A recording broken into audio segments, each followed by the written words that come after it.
Hey, it's Paris.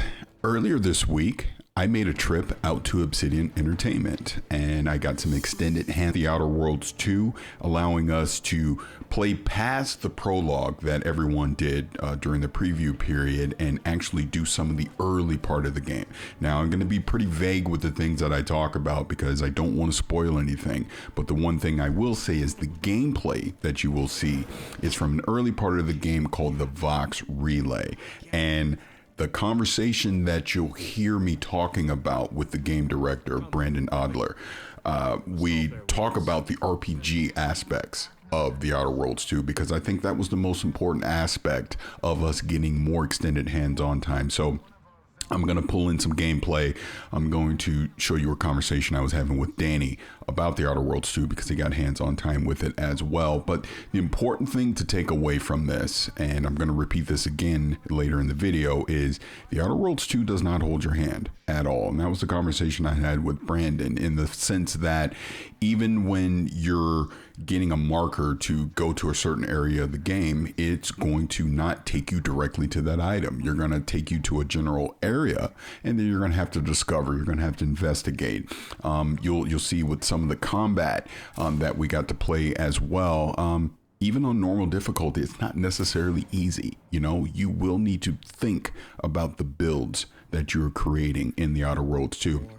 And as Brandon has said multiple times during this preview period, you cannot respec. So the advice that I'm going to give anyone that jumps into The Outer Worlds 2 moving forward, because I will be taking my own advice during the review period, is take your time.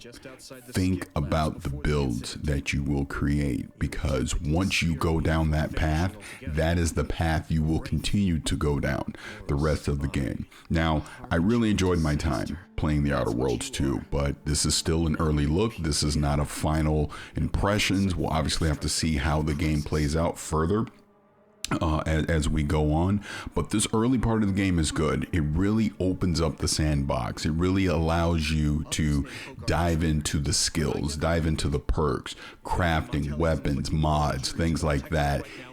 Dialogue tree with NPC characters, your companions, things like that. It just really opens up what The Outer Worlds 2 will be once we play the final game. So again, I do want to thank Obsidian Entertainment. They were more than hospitable during our entire day there playing The Outer Worlds 2. I guess I would say time-wise, it was definitely over 8 hours that I got to play.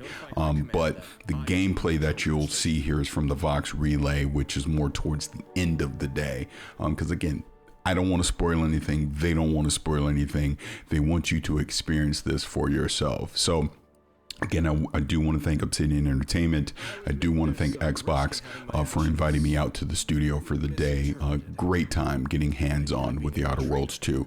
So this is my conversation with Danny, just a little snippet of our full conversation that you can get over on Gamertag Radio, along with some gameplay where I'll kind of show you some of the inventory items, kind of the menu items, so you can get an idea of what that looks like. I actually go into crafting. I'm going to mod a weapon, things like that, and then I'll show you a small snippet of combat towards the end. So this is Paris. Thank you for checking out this video, and I will talk to you again real soon. The thing that I noticed about this game, part 2, it is not easy. And it's when I say that it's not easy, I'm talking about in so many different ways, where it could be the game mechanics, like, you know, combat, it could be dialogue, it could be so many other things that it felt very, very different. And I think, well, compared to the previous game, that is something I think it was missing. And I love the challenge. Now I could take my time, because that's one of our mistakes yesterday, Paris. We were rushing it. And because we were rushing it, we were underpowered when we went to certain areas in the game, that it took us longer to beat. But once we figure out certain things, and once we figure out how to upgrade our characters and adding these perks, which is very important, let me tell you, it is very important to take your time and finish all these side quests as much as you can, because when you move forward in the game, it's going to help you with the dialogue. It's going to help you with the combat. Look, we went to some areas, there was some enemies that, woof, it took forever. That I even ran out of bullets trying to figure that out. Paris was frustrated. Whole time, it's like, I gotta go back. I gotta go back and finish another quest. I'm like, all right. You felt the same too, Paris, or what?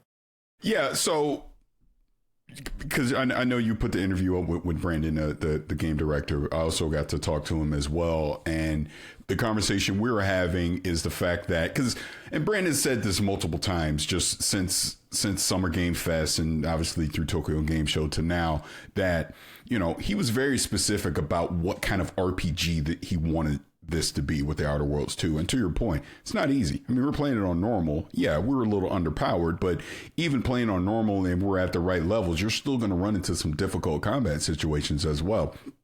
And the type of builds that you create is going to be very important as you traverse through this. So the one thing that I noticed that I was talking to him about is the fact that this game is not going to hold your hand at all.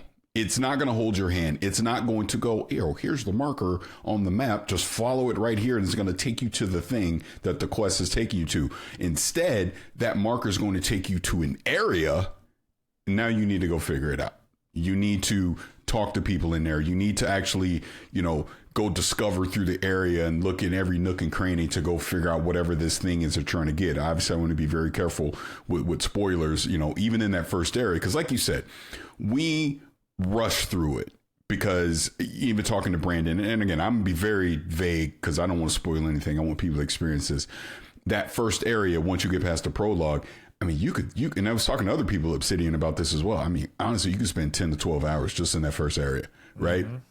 Because there's so much to do from a quest standpoint, talking to NPCs, me running around like freaking it was Benny Hill yakking his sacks going, help! Like, yeah. Oh, he saw me! Everybody heard you. Right? Everybody heard you. Oh my God. but that was so much fun to do that. And there's one character, I'm not going to say his name, but there's this quest where you got to go find these two people. And one of them, this son of a gun, I went back. I was upgrading speech. I was doing everything I thought I needed to do. This son of a gun will not cooperate with you at all. And that's when I was getting frustrated. I'm like, you got to be freaking kidding me. Why is he not? He's like, yeah. He's like, yeah, I would do that. So then I was like, you know what? Screw you. I'm going to go do this quest because this will unlock the thing that'll get us to the Vox Relay, which is the gameplay that you'll see, from our footage.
Punk.